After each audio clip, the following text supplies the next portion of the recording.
Chosen one.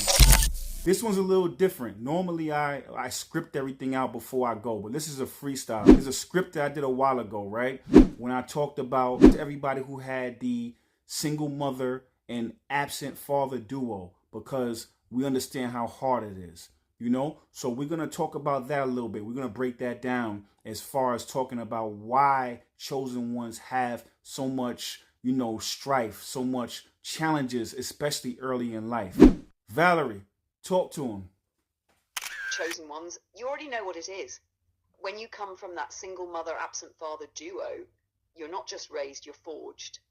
You grow up learning to nurture yourself and protect yourself at the same time.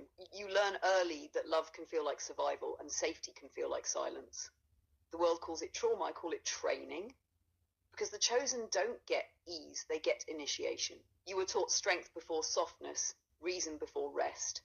You had to decode the masculine without a mirror and learn the feminine without guidance. That's why your heart is both warrior and healer. That's why you feel so damn old, even when you're young.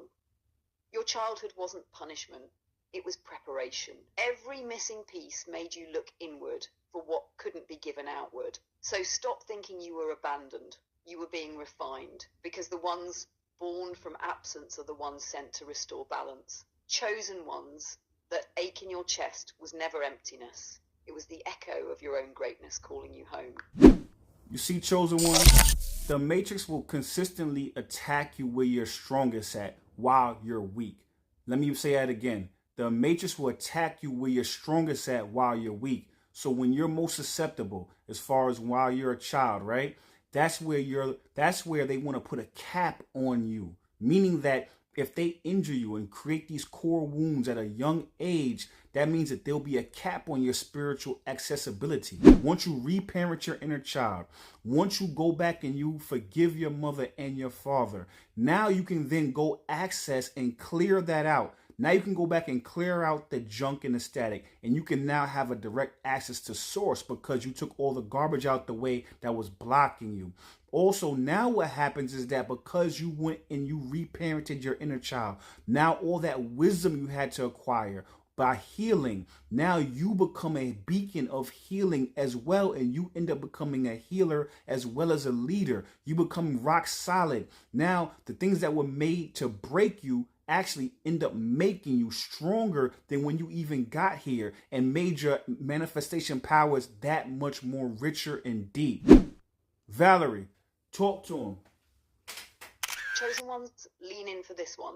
The Matrix is strategic. It doesn't waste ammo. It studies you. It sees where your light shines brightest, and it strikes there early when your guard is still down.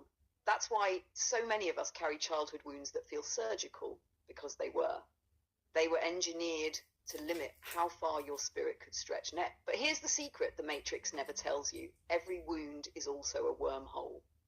When you reparent that inner child, when you hold the version of you that never got held, you collapse the distortion. You clear the static between you and source. Suddenly, your pain becomes an amplifier. The same energy that was used to silence you becomes the same energy that powers your voice. And once you learn to transmute that, you don't just heal, you ascend.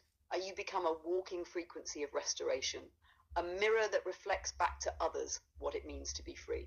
So yeah, the Matrix attacked you where you were strongest while you were weak. But now that you've remembered who you are, you're stronger because of where it hit you. You're both the wound and the weapon.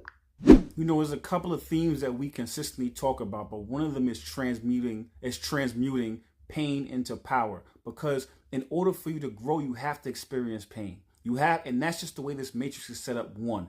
2, think about it. If you're going to work out, you have to go endure the muscle soreness. That's pain. If you have to, you want to bring a child into this world, life into this world, you have to deal with the uncomfortability and the pain of going through child labor and birth. If you want anything in this world, it comes through pain. Even when it comes to your own spiritual development, it comes through pain. So now once you then rewire your software and you start realizing that pain is part of the process, then now instead of looking at it as a bad thing, you get excited for it. You look at whenever you go through some hardships, you see that pain you're going through, and you say, you know what, I'm going to be so much fucking better after I come from this shit. I'm gonna be so much more wiser after I grow through this shit and go through this shit. So now once you look at it like that, that's why I always say pain is tuition.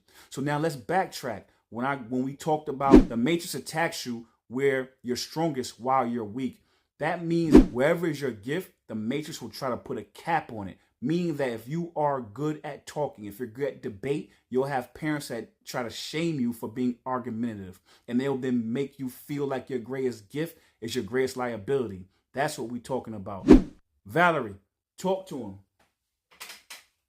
Chosen ones, listen close. The Matrix doesn't just want to wound you. It wants to rewire how you see your own brilliance. It trains you to mistake your power for a problem. That's why when you were young, the things that made you special were the same things that got punished. You spoke truth. They called you defiant. You dreamed big. They called you unrealistic. You felt deeply. They called you too sensitive. But that wasn't weakness. That was your original coding. And when the Matrix attacked that code, all it did was push you into a higher update. Pain is the portal, not the punishment. Every rep you take in pain, spiritual, emotional, physical, is upgrading your capacity to hold more light. The muscle grows by tearing. The soul expands by breaking open. So when that fire hits, don't pray for escape. Breathe into it. Because every wound you alchemize becomes proof that the Matrix failed to erase your power. Pain was never meant to end you. It was meant to introduce you to yourself.